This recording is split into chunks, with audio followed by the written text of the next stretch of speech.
Hola, ¿qué tal, chicos? Esta clase, digamos que correspondería, para orientarnos un poco, a la última clase para cerrar el módulo del Estado. No pude dar la clase el último día porque tuve graves problemas de internet que han durado prácticamente una semana, incluso más, y por eso tampoco había podido grabar la clase antes. Como bien os decía, las últimas dos clases en las que hablamos del Estado, explicamos el origen del Estado y conceptos relacionados con el Estado y luego introdujimos el Estado liberal, haciendo un repaso pues, por las declaraciones de derechos, el concepto del Estado liberal unido al de democracia y todo ello desde una perspectiva histórica. Nos correspondería, para terminar con el módulo del Estado, hablar del estado de bienestar y del Estado en el siglo XXI. Y el último punto que yo querría haber tratado cuando hablábamos del Estado estaba relacionado con tipos de estados que existen, estados federales, estados confederados, estados centralizados, estados unitarios. Esta última parte no nos va a dar tiempo a verla, pero lo que sí que he hecho para poder dar cobertura a esta última parte es enviar una lectura muy interesante para que aquellos que tengáis interés en profundizar sobre el concepto de Estado y para entender cómo funciona el tema del Estado, os la leáis. Hoy voy a intentar, hoy voy a terminar, tarde lo que tarde, de explicar el estado de bienestar y el Estado del siglo XXI, o sea, la crisis del Estado como concepto, porque es en lo que estamos viviendo hoy. No me quiero alargar mucho porque bueno, necesito acabar estos dos temas a lo largo de la clase de hoy. El otro día introducíamos el estado de bienestar y decíamos que hay diferentes formas de entender y diferentes formas de conceptualizar el estado de bienestar. El estado de bienestar también ha sido designado con otros términos como el estado de providencia, el estado protector o el estado social. Está claro que el estado de bienestar, en contraposición o en contraste con el estado liberal que explicábamos el otro día, es un estado intervencionista. El estado liberal, por excelencia, era un estado que dejaba a libertad al individuo y era un estado que intervenía con una intervención mínima. El estado de bienestar es justo lo contrario, un estado que interviene para corregir los posibles errores que se puedan ir generando de haber dejado a la sociedad sin intervención. El término que más se utiliza, más que estado de providencia o más que estado de protector, ha sido precisamente eso, el término de estado de bienestar, y adquiere su mayor importancia o adquiere su punto culmen como concepto en el año 1942 con la publicación del informe Beveridge. Las características fundamentales del estado de bienestar son dos. En primer lugar, la intervención del Estado en la economía, con el objetivo de mantener el pleno empleo, eso lo decíamos el otro día, y a su vez esta intervención va a producir dos consecuencias. Se va a crear un sector público económico y se va a intervenir en la regulación del mercado. Y en el segundo lugar, tiene otra característica que es la prestación pública de un conjunto de servicios de carácter universal, como por ejemplo la educación, la sanidad, las pensiones, las viviendas, con ello lo que se pretende es garantizar un nivel mínimo de vida similar a toda la población, unos niveles homogéneos entre toda la población. Y esto, lo que pretende el estado de bienestar es que se entienda como un derecho, no como una caridad. Entonces, dos características básicas que va a tener el estado de bienestar y que tenemos que guardar en la cabeza y que yo creo que ya introdujimos en la clase anterior. La primera es que el estado de bienestar va a buscar el pleno empleo. El hecho de buscar el pleno empleo va a generar dos consecuencias colaterales. Una, que se va a crear un sector público económico, que va a ser un poco la administración pública que estudiábamos o que entendíamos cuando estudiábamos el estado de bienestar, esta etapa histórica en la asignatura de gestión pública. Se crea un sector público económico, y la otra es que el mercado se va a ver regulado de forma pública también. Entonces, la primera característica es que se busca el pleno empleo, con estas dos consecuencias colaterales. Y la segunda característica del estado de bienestar va a ser que el Estado va a ser prestador o va a ser proveedor de una serie de servicios que van a adquirir el carácter de públicos y que van a garantizar un nivel mínimo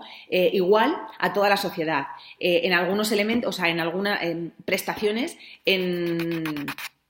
algunas ramas de la vida que son fundamentales, por ejemplo, la educación, la sanidad, el cuidado a los mayores con las pensiones, y esto va a ser considerado como un derecho, ya no se va a considerar como caridad, que era el caso o que era con el Estado liberal, todas estas necesidades quedaban cubiertas, pero se consideraban caridad, no había ningún derecho, ninguna obligación de proveerlas o ningún derecho a solicitarlas. Con el estado de bienestar se van a generar una serie de derechos que van a dar cobertura a unas necesidades que el Estado va a considerar como básicas. El estado de bienestar, vamos a estudiar ahora su origen y su desarrollo. Se consolida como un modelo de organización política tras la Segunda Guerra Mundial. Tiene antecedentes que los podemos localizar en las épocas anteriores, pero empieza a tener importancia o se empieza a consolidar a partir de los años 40. Los años 40 son los que van a marcar la evolución del estado de bienestar, en los que se va a iniciar su consolidación justo después del periodo entre guerras. ¿Y por qué? Justo después de la Segunda Guerra Mundial, a partir del 45. ¿Por qué va a ser su consolidación? Porque si vemos históricamente, va a ser un momento en el que, si vemos los dos objetivos que se pretenden conseguir, el pleno empleo y las prestaciones básicas, vamos a ver que después de la Segunda Guerra Mundial, mucha parte de la población masculina no va a poder trabajar, con lo cual es fundamental entender que el pleno empleo incluya también a las mujeres y también aquellas personas que tienen discapacidades por causa de la guerra. Entonces el Estado se da cuenta que la única forma de que la sociedad consuma es generando ingresos. Se generan ingresos si se trabaja y solamente se va a poder tener acceso al trabajo si se opta o si se marca como objetivo el pleno empleo. Esta fue un poco la idea de los años 45, 50, 55... La idea para también fomentar el consumo, ¿no? Más empleo, más dinamización de la economía, más consumo. Y luego el otro objetivo es la prestación de servicios en igualdad de condiciones, y si vemos después de la Segunda Guerra Mundial, que es cuando se consolida el estado de bienestar, la sociedad está dañada, la sociedad mundial. Hay muchísimos huérfanos, muchísimas viudas, muchísimas personas con discapacidades, muchísimas mujeres con niños que necesitan prestaciones de sanidad, prestaciones de educación. Entonces el Estado decide, la evolución natural del Estado es hacia la prestación o hacia la cobertura de todas estas necesidades básicas de la sociedad, necesidades que existían en el pasado, pero que se han puesto de manifiesto después de la guerra. También en el pasado había habido movimientos como sindicales, sobre todo con la revolución industrial, que ponían de manifiesto la gravedad de la situación de los trabajadores que trabajaban sin horario, que no tenían vacaciones, que no tenían ningún tipo de seguridad. Entonces los sindicatos ya habían estado durante el siglo XIX, a lo largo de toda la revolución industrial, sobre todo en sociedades como la británica o la americana, poniendo énfasis en la gravedad de los derechos de los trabajadores. Y entonces esto también hace que el estado de bienestar tiene unos antecedentes. Y los tenemos sobre todo en la situación laboral que se daba antes de la guerra. ¿Cuáles son las causas que van a explicar el estado de bienestar, el desarrollo del estado de bienestar? Pues diferentes corrientes filosóficas o diferentes corrientes teóricas dan diferentes explicaciones. En primer lugar, la corriente funcionalista, vamos a dividir la explicación para que sea más fácil de seguir en dos corrientes. Por un lado, los funcionalistas y por otro lado, los teóricos del conflicto. Cada una de estas dos corrientes teóricas explica la llegada del estado de bienestar a partir de diferentes causas. En primer lugar, la corriente funcionalista dice que el estado de bienestar es fruto de las exigencias que se van dando a causa del desarrollo económico y no por las reivindicaciones de grupos organizados, como acabo yo de explicar. Dice que el estado de bienestar es una respuesta a los propios problemas que se acompañan al desarrollo del proceso de industrialización y del desarrollo del urbanismo. No tanto a las reivindicaciones, sino al propio desarrollo natural, de los temas industriales y de los temas urbanísticos. También se entiende que es una exigencia no del desarrollo económico en general, sino del modelo de producción capitalista en particular, que es el que se estaba viviendo en las sociedades occidentales posteriores a la Segunda Guerra Mundial. Entonces, lo que defienden los teóricos funcionalistas es que el estado de bienestar es fruto de las exigencias que va marcando el desarrollo económico. Es fruto de la implantación de un modelo económico. Los teóricos funcionalistas, aquí están los marxistas, dicen que es fruto de las exigencias de la implantación de un modelo de desarrollo económico como el que se dio en Occidente. un desarrollo económico que favorece la industrialización rápida y el urbanismo rápido y que impide a la sociedad integrarse al mismo ritmo en el que se producen los desarrollos. Entonces, parece que es típico del modelo capitalista, que es el que se implantó en las sociedades occidentales después de la guerra. Los teóricos del conflicto, por el contrario,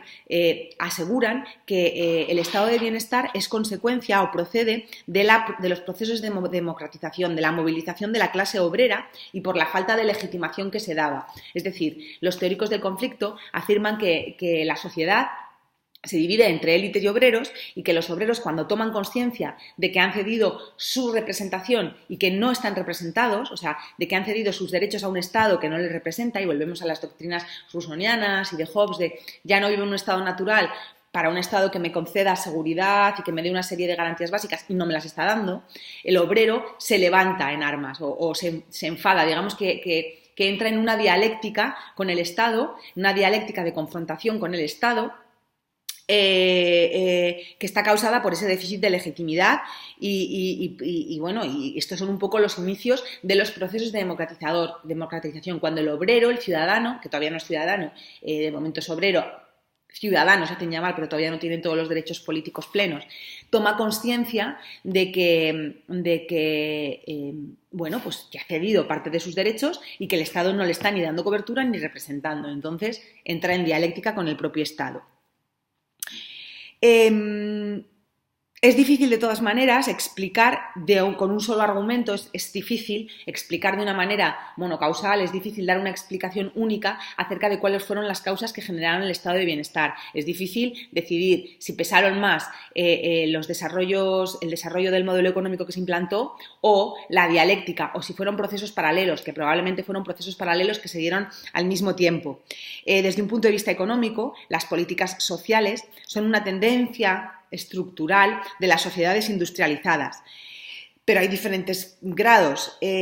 Las políticas sociales no pueden explicarse solo a través del desarrollo económico. Es importante darles una perspectiva política, es importante entender esa reivindicación política de los obreros para poder entender ese desarrollo de las políticas sociales, porque solo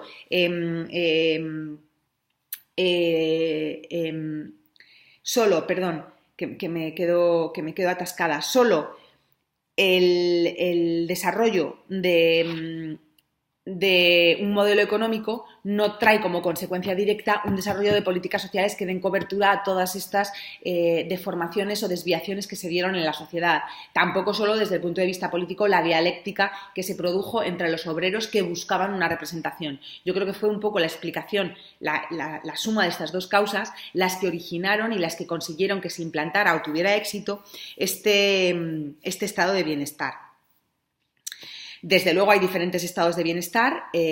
con diferentes características. No todos los estados de bienestar prestan los mismos servicios, aunque sí que todos tienen un poco estos dos objetivos de tender hacia el pleno empleo, no conseguir, sino que tienden, aunque no lo consigan, y conseguir una prestación que garantice unos mínimos a todos los sectores sociales, pero no todos los consiguen, y hay diferentes tipos de estado de bienestar. Por ejemplo, tenemos el estado residual, el estado de bienestar residual, en el que el Estado, a pesar de considerarse un estado de bienestar, porque sí que tiene estos dos objetivos, lo hace de una manera mínima, o sea, desempeña una función mínima en la provisión de estados de bienestar, y sus servicios son de escasa calidad, se proporcionan simplemente para subsistir. En cambio, el mercado y la familia son las instituciones que gozan de mayor relevancia. Aquí tendríamos todas las nuevas, la tercera ola de democracia que se dio en Latinoamérica en muchos casos. Pues, por ejemplo, en Centroamérica el Estado no consigue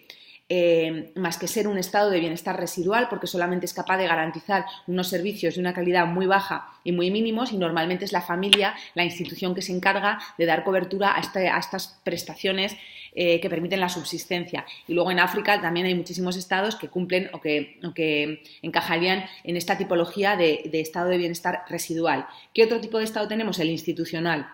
Es un Estado que goza de un importante cometido, tiene una muchísima importancia en la provisión del bienestar. Por ejemplo, Suecia sería uno de estos estados, ¿no? Unos estados que tienen unos altos estándares en temas de sanidad, de educación y que de verdad consiguen que la sociedad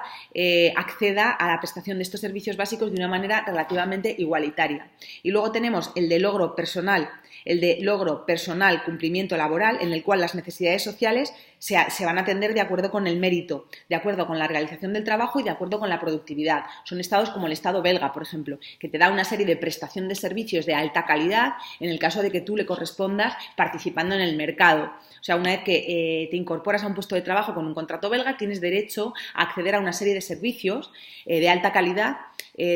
a los cuales no tienes acceso si no estás dentro del mercado laboral. Entonces, ¿tienes estado de bienestar? Sí estás dentro del mercado, dentro del sistema, pero prescindes de él si no lo estás. Entonces, digamos, tenemos el residual, que sería característico, pues eso, de democracias nuevas, estados que todavía no están muy institucionalizados. Luego tenemos el institucional, que es el que consigue unos altos rendimientos en temas de prestaciones sociales y que es de verdad un estado de bienestar que tiende a conseguir los dos objetivos que lo caracterizan. Y luego el de logro personal, cumplimiento laboral, que es el que os decía, estados como el belga, que si estás incorporado en el sistema tienes derecho y acceso a todos estos servicios básicos, pero si no, quedarías un poco fuera de ellos. El estado de bienestar fue un estado exitoso que consiguió levantar la economía y que funcionó relativamente bien durante los años 40, 50 y 60, pero que empezó a entrar lentamente en crisis a partir del 73. La crisis económica del 73 hizo tambalear los principios keynesianos sobre los que se había asentado el estado de bienestar y que invitaban a la sociedad a trabajar para consumir y al Estado a intervenir para que la sociedad pudiera trabajar y de esta manera consumir. Y entonces se desarrolla un intenso debate hacia cuál es la mejor, cuál es la alternativa a esta crisis que está dando el estado de bienestar. Los marxistas, desde luego, dicen que el Estado es incapaz de satisfacer al mismo tiempo las funciones de legitimación y al mismo tiempo de acumulación o prestación de servicios, mientras que los neoliberales van a defender que va a ser la supremacía de la sociedad civil en la prestación de servicios frente a la supremacía del Estado. Los neoliberales, que van a retomar muchos de los principios que ya explicamos a partir del Estado liberal, o sea, se va a dar una preeminencia o una importancia a los derechos políticos y se va a defender que los derechos sociales los cubran la sociedad civil y no el Estado, porque no son obligación del Estado y suponen una carga presupuestaria excesiva a la que no todos los estados pueden hacer frente, y es una supremacía de los derechos políticos, mientras que la orientación marxista va a plantear como alternativa a este estado de bienestar que a partir de la crisis del petróleo del 73 se demuestra no funciona, va a plantear un fortalecimiento del Estado y va a dar una preeminencia en la intervención del Estado en temas de derechos sociales, mientras que los derechos políticos van a quedar en un segundo plano.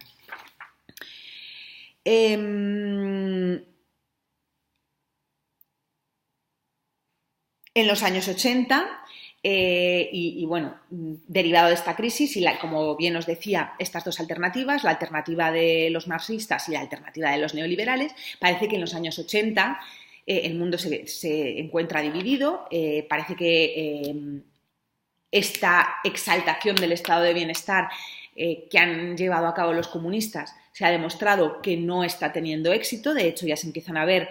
históricamente, si analizamos los estados que habían aplicado las tendencias marxistas más extremas, empieza a ver que no están dando resultado, que un estado completamente interventor no beneficia a la sociedad, y entonces en los años 80, sobre todo en el mundo occidental, parece que triunfan las tendencias más conservadoras. El pleno empleo, los sistemas de seguridad social son los dos objetivos característicos del estado de bienestar. En los años 80 estos objetivos desaparecen, ya no forman parte de los objetivos principales del Estado. Y en los países occidentales la competitividad internacional es una de las preocupaciones más importantes, que pasa a formar parte de las preocupaciones y temas de flexibilización del mercado, temas de índole monetario, temas más puramente económicos. En líneas generales, las orientaciones macroeconómicas, las expectativas de los gobiernos para disminuir el gasto público han disminuido en cuanto al tema del gasto social y se ha decidido derivar estos gastos hacia otros bueno, pues hacia otras, estas preocupaciones hacia otros sectores. En los años 80 y en los 90, las políticas neoliberales, en los años 80-90 ya está bien entrado el siglo XXI, ahora vamos a ver el estado actual de la cuestión, en qué estado de desarrollo se encuentra el Estado cuando entramos en el siglo XXI, pero en los años 80-90 triunfan las tendencias de orientación neoliberal, o sea, después de los estados liberales vienen los estados no intervencionistas, vienen los estados de bienestar muy intervencionistas y volvemos de nuevo a los estados neoliberales. Es la tendencia que triunfa mayoritariamente con todos estos organizaciones financieras internacionales que premian a los estados pues la reducción de la intervención en temas sociales y que bueno, pues que dejan un poco el laissez-faire del mercado al libre albedrío y lo que nos encontramos es que las preocupaciones, bueno, pues se trasladan. También el propio desarrollo histórico hace que el Estado empiece a tener en su bandeja algunos temas, pues bueno, que son de otra preocupación, como vienen a ser pues la competitividad internacional, porque en los 80, en los 90 se está viendo el expansionismo del sudeste asiático, se está viendo el expansionismo de países como China, y esto es algo que empieza a preocupar a los países occidentales, y entonces la competitividad internacional se convierte en uno de los elementos claves, dejando al lado otros elementos como el pleno empleo o la protección social, la protección o la prestación de servicios básicos para dar prestación social a la sociedad. Estas tareas pasan a ser obligaciones o pasan a ser desempeñadas por la sociedad civil, que según las políticas neoliberales tienen que ser la encargada de hacer frente a estas necesidades. De tal forma que el gasto público en temas sociales disminuye muchísimo. ¿Qué pasa al final del siglo XX? ¿Qué pasa en el siglo XXI, en la entrada del siglo XXI? ¿Qué es con lo que nos encontramos? Pues hay una serie de factores interconectados: el sistema económico mundial, la creación de empresas multinacionales, armamentos nucleares, otros fenómenos interconectados que hacen que la soberanía se desfigure, hace que... si hemos tenido, a ver, vamos por partes para que lo entendamos bien. Si hemos explicado lo que era el Estado, el concepto de Estado, que parece que necesita de un territorio, de una población, según Weber, de un territorio, de una población y de un monopolio de la violencia legítima. Si hemos explicado lo que es el Estado liberal y parece que se definió una soberanía, hemos explicado históricamente que a partir del Congreso de Viena se definió una serie de principios que permitían reconocer, bueno, pues desde el reconocimiento del Estado como un actor internacional de pleno derecho, tanto por el Estado como por los otros Estados, como el respeto de la no intervención en los asuntos del resto de los actores de la comunidad internacional. Si esos son los dos principios básicos, esos son los dos elementos que conforman la soberanía, lo que viene a ser la soberanía del Estado. Explicamos que en el Estado liberal, o sea, que los Estados pasan por una serie de fases y que en el Estado liberal es un Estado ya reconocido, asentado y que tiene una serie de características particulares, con una ciudadanía que goza de una serie de derechos políticos individuales y de derechos básicos. Pasamos por el Estado de bienestar, en el que se aumentan los derechos sociales, los derechos políticos del Estado liberal se van a mantener, se mantienen y se incorporan los derechos sociales. Llegamos a las políticas neoliberales, donde lo que se da es un recorte de los derechos sociales, y entrado el siglo XXI nos encontramos con que el Estado como actor, debido a una mala praxis de sus representantes, debido a una falta clara de capacidad para resolver los problemas que han ido surgiendo, la sociedad se levanta, está enfadada, la sociedad pide soluciones y se vuelve desafectada, deja de creer no solo en el sistema político, sino en el propio sistema, deja de creer en el Estado como organización política básica de la que formamos parte. El problema es que a finales del siglo XX, principios del siglo XXI, no hay alternativas viables a lo que viene a ser el Estado. Y digo, ¿por qué estamos hablando de la crisis del Estado? ¿Por qué pensamos o por qué se habla de la superación del Estado como ente de organización política? Hay muchas causas y muchos factores interconectados que podrían venir a explicar cuáles son los motivos principales que han desdibujado al Estado como ente principal o como de organización política. Aunque tengo que decir que se habla mucho de la crisis del Estado como concepto, pero no se plantean alternativas y a día de hoy no existe ninguna otra forma de organización política más allá del Estado. El Estado sigue siendo El Estado, como ente supremo, sigue siendo el actor básico que conserva la soberanía nacional. Yo os digo, la soberanía nacional viene marcado por, tradicionalmente, considerar el Estado como actor, y hemos hablado antes del Congreso de Viena como un punto, o el Tratado de Westfalia en 1648, como el punto clave en el que el Estado pasa a ser considerado Estado, aunque hay otros momentos históricos claves como el Congreso de Viena o la Sociedad de Naciones en el periodo de entreguerras, pasada la Primera Guerra Mundial, que se organizó lo que posteriormente fue el embrión de las Naciones Unidas, la Organización Sociedad de Naciones, en los que los estados cedían parte de su soberanía, que no toda, para que algunas cuestiones, sobre todo de seguridad, pudieran resolverse entre todos los estados. Este mismo modelo se siguió pasada la Segunda Guerra Mundial, cuando se creó la Sociedad de Naciones,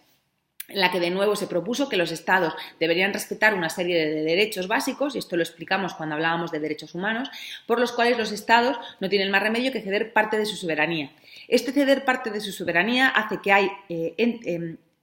pensar o nos hace entender que hay entes superiores al Estado que tienen legitimidad en algunos asuntos claves, como por ejemplo en temas de seguridad o en temas de derechos humanos, que son las organizaciones regionales, cuando un Estado forma parte de las mismas, o las organizaciones internacionales. Sin embargo, el Estado sigue siendo todavía el actor por excelencia. Por mucho que se forme parte de organizaciones internacionales y se intente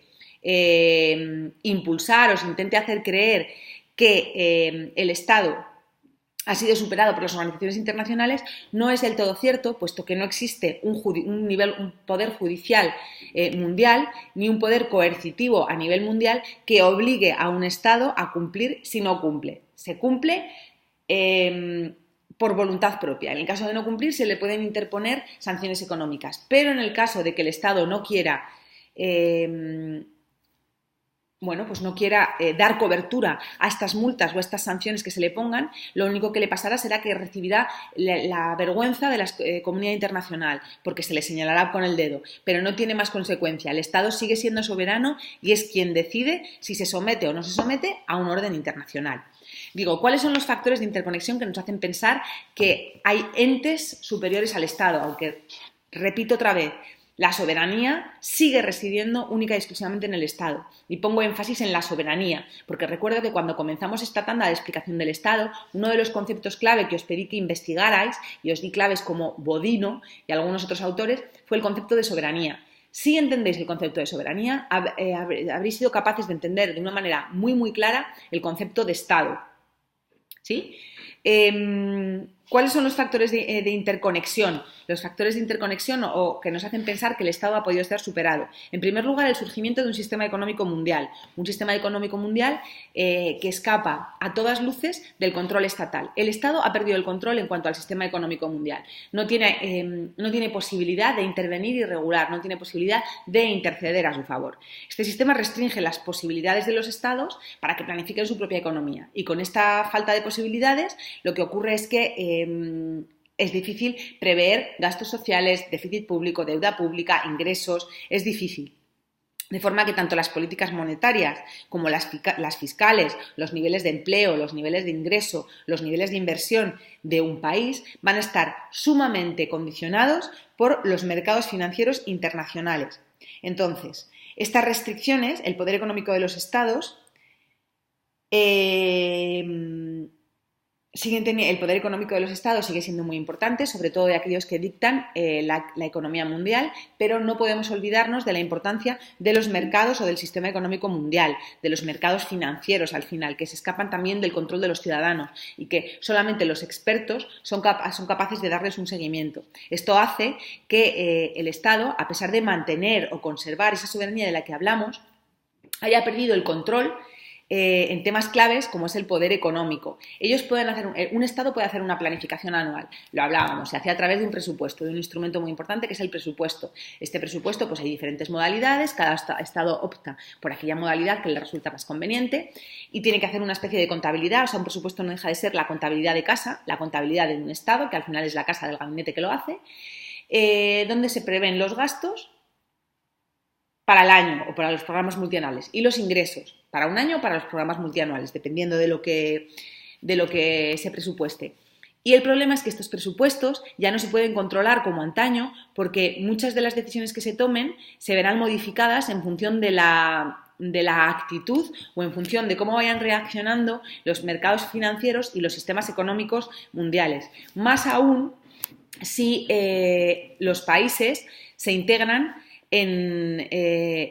bloques subregionales o regionales. Por ejemplo, en el caso de España, en el caso de Bélgica, los estados han perdido gran parte de su poder económico porque muchas de sus competencias han sido cedidas, pasando por la soberanía de la moneda. El hecho de integrar una moneda común hace que el Estado haya perdido la soberanía en asuntos de política monetaria.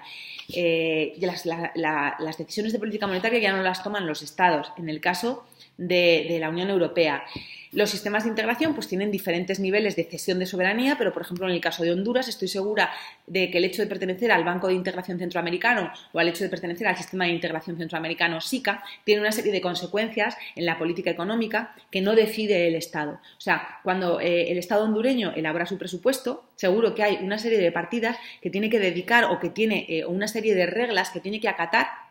que ya no las decide el propio Estado, sino que le vienen impuestas por la pertenencia a este sistema de integración. Es la tendencia. La tendencia es, bueno, pues eso, integrarse en comunidades económicas regionales más amplias que si por un lado nos hacen los estados perder soberanía, por otro lado potencian y les hacen más competitivos, que al final, como decíamos, es una de las preocupaciones claves, ya no el pleno empleo, como era en el estado de bienestar, sino que es una de las preocupaciones claves del estado de los 80, de los 90 y del estado actual, del estado tal y como lo conocemos. ¿Por qué pensamos que el estado tal y como lo conocemos ha sido superado? Bueno, pues eso, porque existe un sistema económico mundial que excede a las fronteras del Estado. La expansión de las empresas multinacionales, sobre todo desde los años 60. Esto también supone un desdibujamiento de las fronteras nacionales. O sea, una empresa, por ejemplo, una empresa multinacional como puede ser Nike, que todos conocemos, o como puede ser Levi's, como todos conocemos,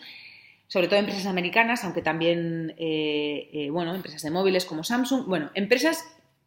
multinacionales que tienen su sede en un país, pero en realidad tienen filiales que a veces las dan de alta como filiales locales, a veces las dan de alta como internacionales en diferentes países, y entonces esto hace que tengan pues contratados tanto locales como expatriados, hace que las prácticas de un país se trasladen a otro, hace que fiscalmente a veces paguen parte en un país, se han convertido en auténticos imperios y son capaces de influir hasta tal punto, creo que esto lo veíamos cuando hablábamos de los derechos humanos. Uno de los capítulos los dedicábamos a actores que son capaces de influir en las políticas de los derechos humanos, y las empresas multinacionales no solamente son capaces de influir en las políticas de los derechos humanos, sino que son capaces de influir en la política en general, porque tienen una serie de intereses una serie de intereses y son capaces de dar una serie de beneficios que permiten que se conviertan en actores claves de las políticas nacionales. Esto en Honduras se sabe bien porque estas empresas multinacionales, sobre todo las del banano, ya se instalaron en el país al principio, en el año 1900, cuando se estaba configurando el Estado. De hecho, se puede decir que el Estado hondureño creció un poco de la mano y a golpe al mismo tiempo que caminaba el Estado, caminaban las empresas multinacionales que iban velando por sus intereses conforme se construía el Estado. Bueno, pues esto a gran nivel y en todos los países está pasando ahora con la expansión de todas estas empresas multinacionales. Algunas tienen unas normativas de derecho laboral que no encajan con algunos estados, entonces tienen que hacer cesiones, sobre todo eso, los pagos de fiscalidad. Todo esto hace que el Estado haya perdido un poco el control sobre algunos elementos básicos también pertenecientes a la economía. ¿Qué hago? ¿Permito que una empresa china se instale en el Estado belga o en el Estado español, aunque no tenga intención de dar cumplimiento a una serie de elementos básicos fundamentales para mí de derechos, o dejo que se vaya esa gran inversión y entonces se pierden un montón de puestos de trabajo? Bueno, se ha perdido un poco el control y las dicotomías están ahí muy presentes, difíciles de resolver en muchos casos. Además de las razones económicas que hemos adelantado, otro de los motivos por los que se considera que el Estado se está viendo superado son los armamentos nucleares, su poder de destrucción masiva, todas las amenazas a las que nos enfrentamos, pues eso, armamentos nucleares, todos estos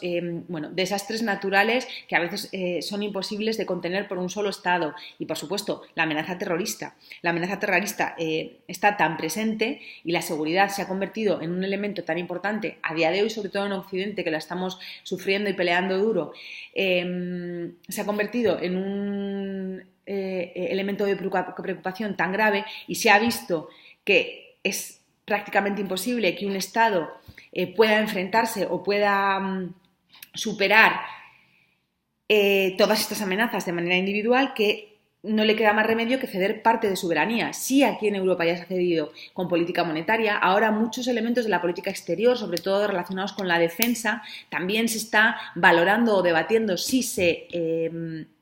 ceden como parte de la soberanía estatal a organizaciones supranacionales, porque el Estado por sí solo, por la propia naturaleza que tienen las amenazas actuales,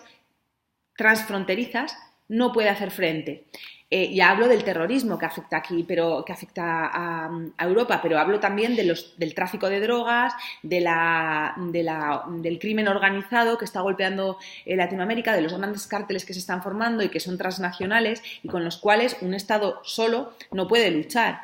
Tenemos un Estado, por la propia naturaleza de la amenaza que se está viviendo, el Estado tiene que ceder su soberanía para que organizaciones supranacionales formadas de varios Estados puedan hacer frente a estas amenazas y puedan dar seguridad a sus ciudadanos. No debemos olvidar, o no se puede olvidar, que hay algunos autores, tenemos que tener en cuenta que la tendencia realista, que es una de las escuelas de las relaciones internacionales, probablemente Carlos os la explicaría cuando os explico historia de las relaciones internacionales, explican que el Estado, o dicen que el Estado tiene como objetivo fundamental, o que el Estado surge para defenderse y que a nivel de comunidad internacional, los Estados tienen que estar bien provistos de seguridad porque todo es una guerra de todos contra todos. Esta versión realista se opone a la idealista, que dice que no, que los Estados se pueden integrar en organizaciones superiores con la idea de dar cobertura. Los realistas no comparten esta función. Bueno, pues los que consideraban que el Estado se había conformado como un instrumento de oposición, como un instrumento de guerra y el Estado se había definido para defenderse a sí mismo, había definido sus fronteras como una forma de definirse a sí mismo, han visto en declive sus defensas porque ahora no queda otro remedio que unirse con otros Estados o unirse con otros actores de la comunidad internacional para poder hacer frente a estas amenazas tan serias. Otros fenómenos que han motivado la creencia de que el Estado actual como concepto está en entredicho son la expansión de las comunicaciones transnacionales, las tendencias demográficas y el incremento de la ola pues, de refugiados, de inmigrantes, o sea, el intercambio de personas viviendo en un lado y en otro lado, independientemente de la nacionalidad que se tenga, los problemas medioambientales que también afectan y que son una amenaza para la seguridad, al final, para la seguridad humana en el mundo, el desarrollo de las organizaciones internacionales, que es lo que venía a decir, que se han visto un poco ahora como la solución a todos estos problemas que se van planteando, y la propia rapidez de las telecomunicaciones permite o hace pensar que, a pesar de las distancias geográficas, no solo de las telecomunicaciones, sino también de los transportes, no tienen la importancia que tenían y que se pueden salvar ahora. Entonces, eso hace pensar que en un momento dado el Estado podría verse que podría verse como uno de los síntomas de erosión de los estados nacionales, así como la crisis de territorialidad. Si hablamos de la presumible superación del Estado a partir de las organizaciones internacionales, hay varias causas que yo creo que conviene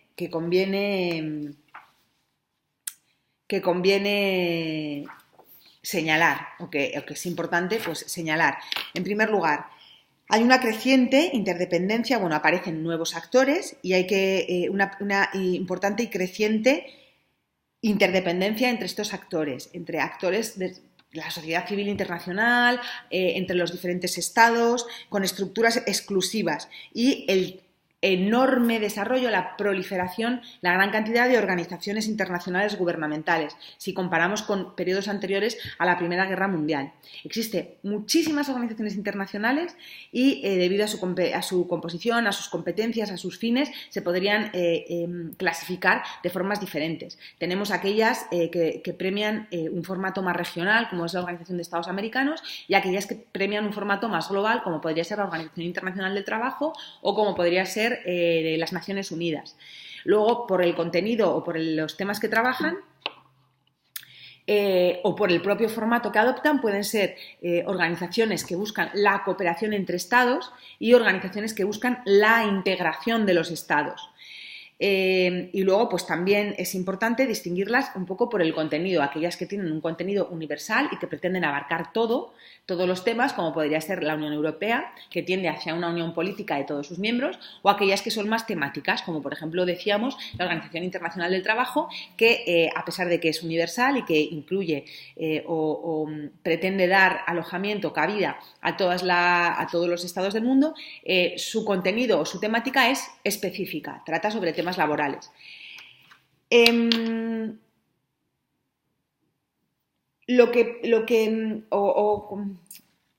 La conclusión un poco de este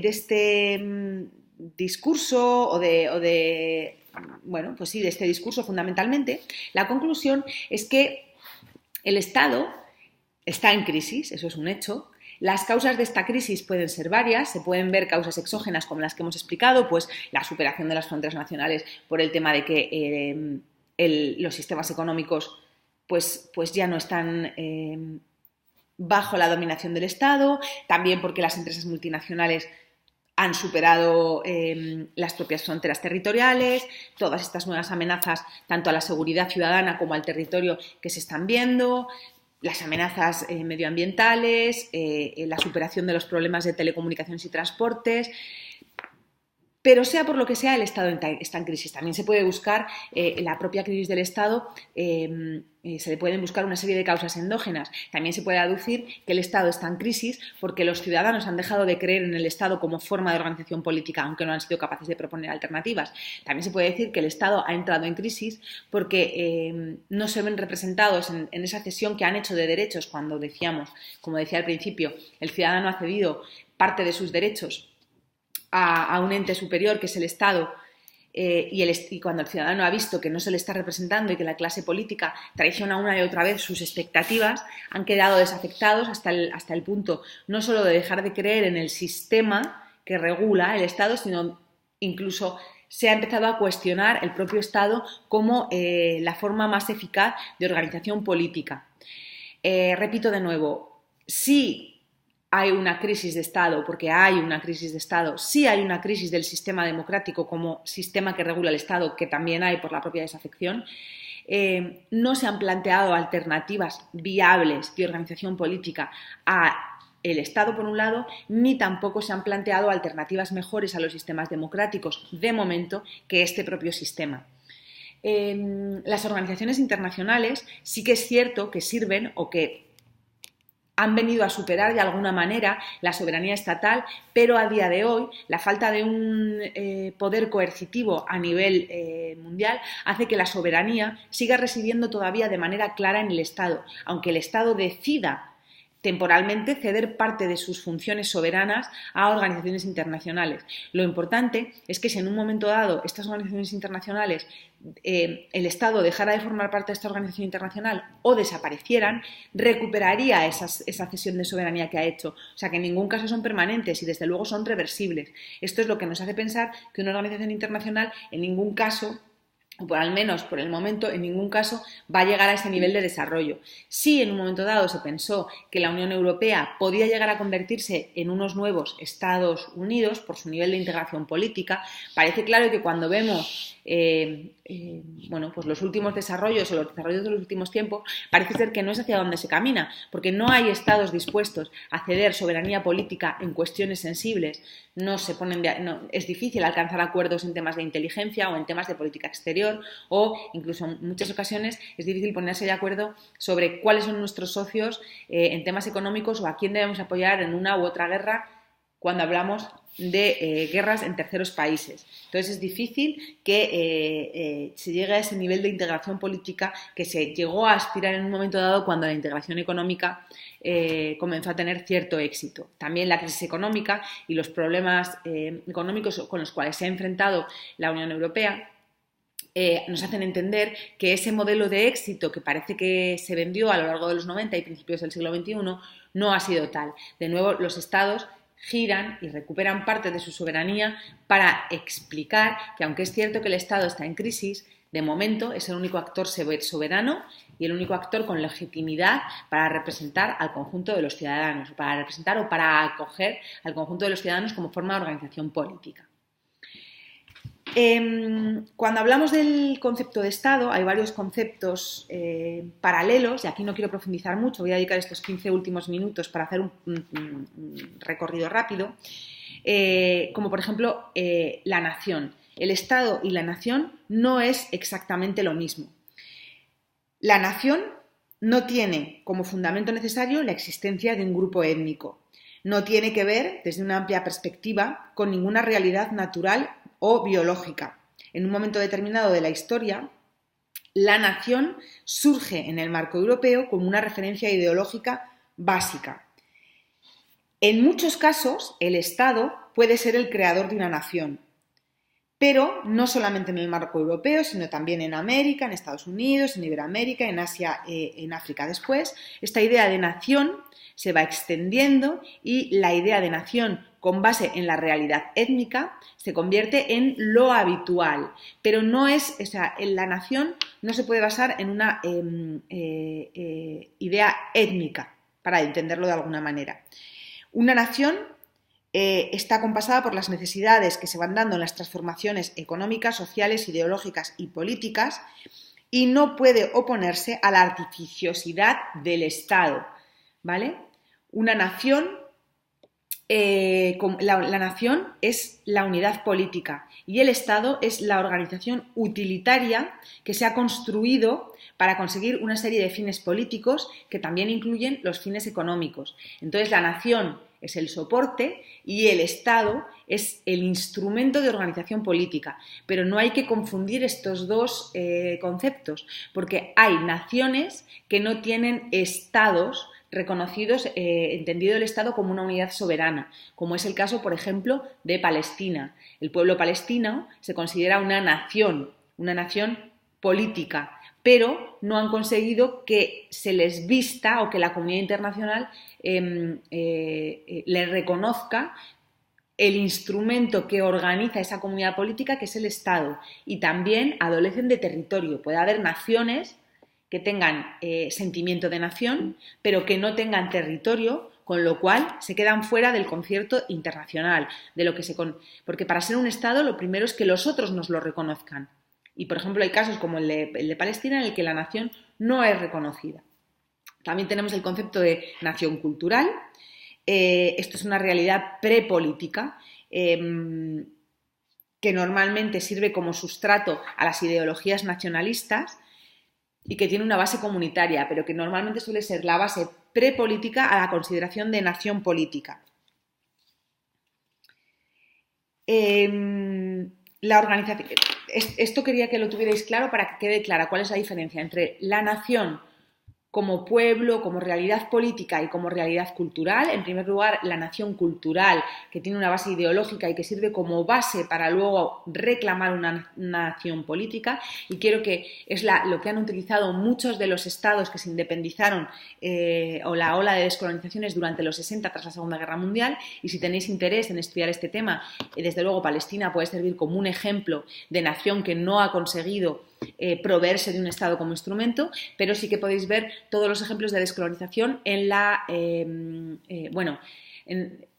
podéis basar vuestro estudio, si tenéis interés, en la administración fiduciaria, en el Consejo de Administración Fiduciaria de las Naciones Unidas, que fue quien supervisó toda esta descolonización y quien consiguió aunar esta idea de nación con la idea de Estado, y podéis ver el derecho de autodeterminación, la resolución del derecho de autodeterminación de los pueblos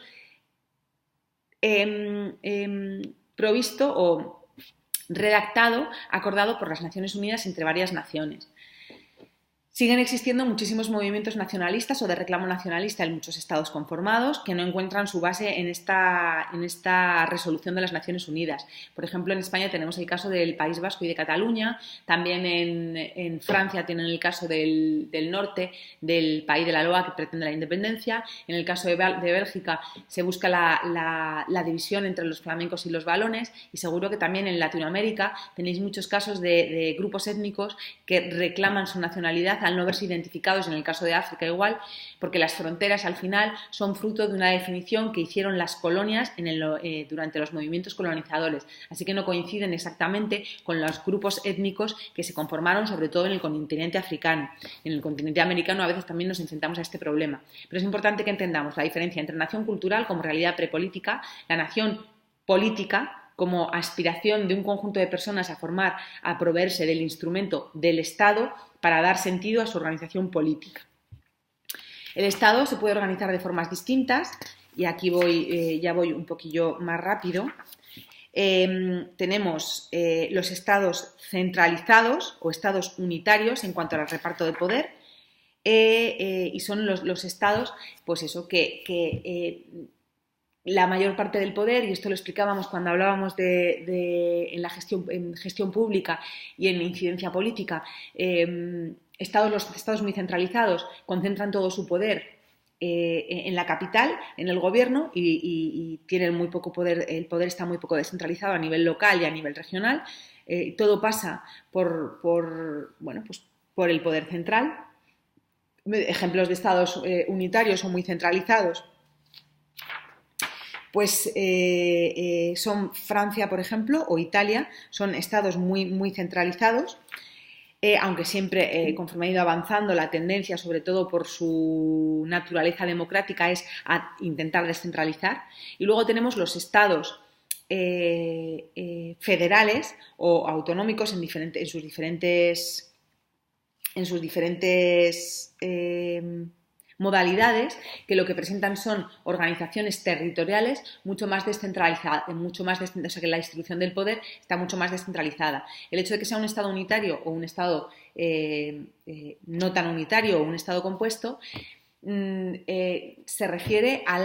la organización territorial. Los estados más unitarios, los estados más centralizados, tienen su poder concentrado y todas las cuestiones territoriales se debaten en la capital o allá donde se encuentre centralizado el poder. Mientras que en los estados más federales o más descentralizados, muchas de las competencias del Estado central están cedidos a otras unidades de poder que también se consideran igualitarias, como es el caso de los Estados Unidos. Los Estados Unidos tienen una composición tienen una reproducción de los tres poderes del Estado de Derecho, que son el Poder Judicial, el Poder Ejecutivo y el Poder Legislativo,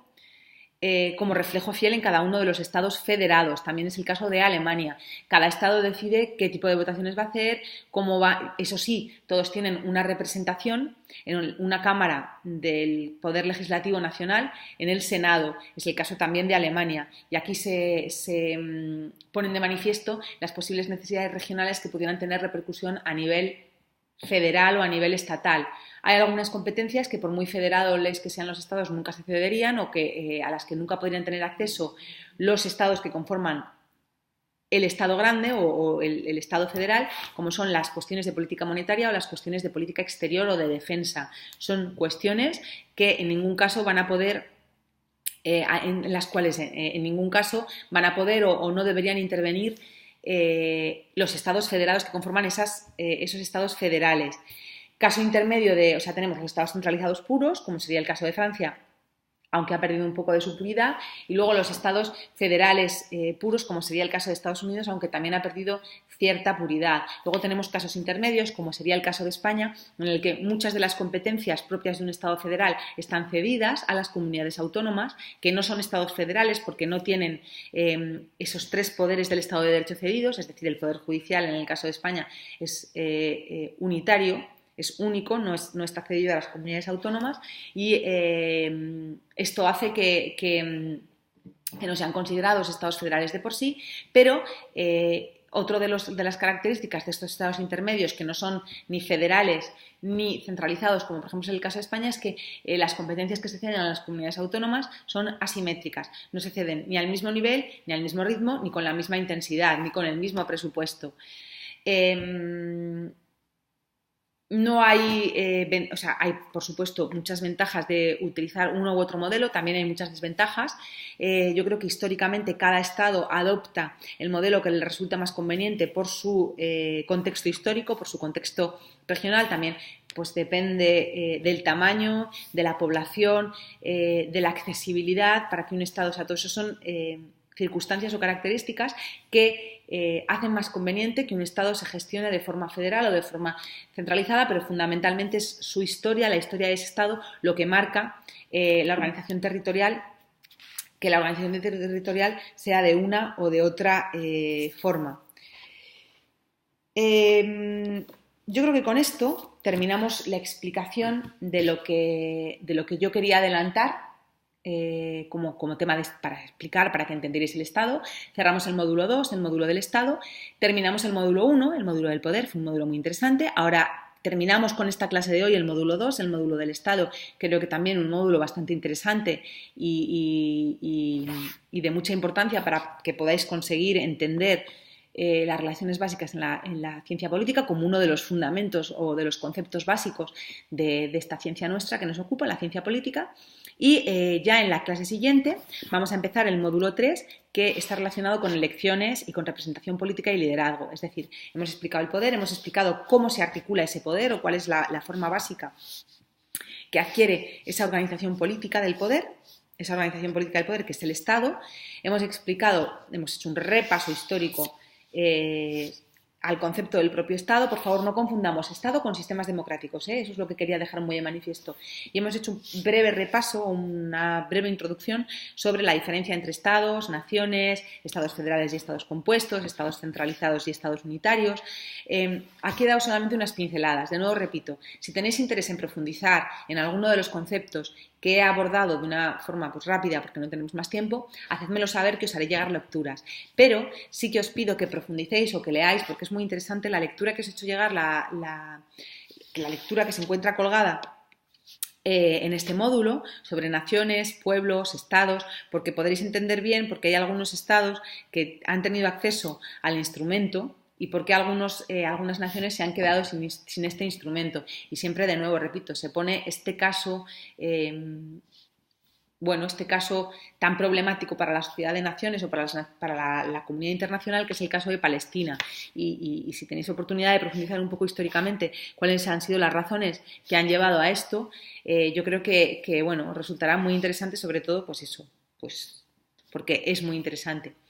La siguiente clase hemos visto eso, el poder, cómo se articula el poder, y ahora vamos a ver cómo la ciudadanía, cómo se organiza territorialmente, qué es la soberanía. Vamos a ver cómo la ciudadanía decide pactar con aquellos que le representan y cuáles son los mecanismos, cómo funcionan los mecanismos. Para ello definiremos el concepto de elecciones, definiremos el concepto de representación política, daremos una serie de cobertura conceptual a todos estos elementos que a veces, son algo confusos y no sabemos por qué seguimos apoyándonos sobre los mismos instrumentos cuando hay veces que se ha demostrado que no han terminado de funcionar. De nuevo, cierro la clase disculpándome por los problemas de conexión que demasiado a menudo enfrento. Espero que hasta final de curso podamos dar todas las clases de manera presencial, no nos volvamos a enfrentar a ninguna clase dictada así como la estoy dictando ahora a través del vídeo. Sí os pido, y creo que os adelanté al principio, que habrá una clase más que yo estaré viajando y que no podré impartir a través del Hangout, y que será la clase del, si no estoy mal, 6 de mayo, pero todas las demás clases, si todo va bien, se impartirán de manera presencial, una detrás de otra y sin más interrupciones ni nada. Estamos exactamente en mitad del temario, o sea, nos queda solamente la otra mitad. Los temas que nos vienen son muy interesantes. Tenemos que empezar a pensar ya en cuál va a ser el trabajo de evaluación para que podáis empezar a trabajarlo y a abrir vuestras ventanas de interés conforme recibáis las explicaciones, pero esto creo que lo haremos a lo largo de las próximas clases. Un besazo grande y nos vemos en la clase del próximo sábado 2 de abril.